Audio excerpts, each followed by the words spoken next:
اگر آپ تہجد کے وقت اٹھے ہیں تو سب سے پہلے آپ کیا پڑھیں گے؟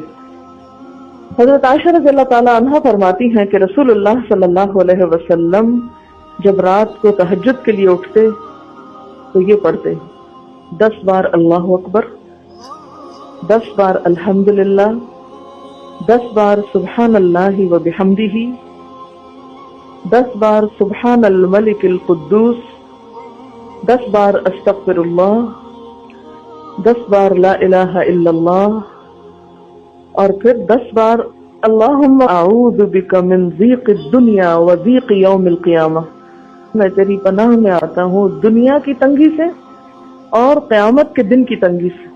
اللہم اعوذ بک من ضیق ضاد یہ قاف، من ضیق الدنیا و ضیق یوم القیامہ، یہ بھی 10 بار۔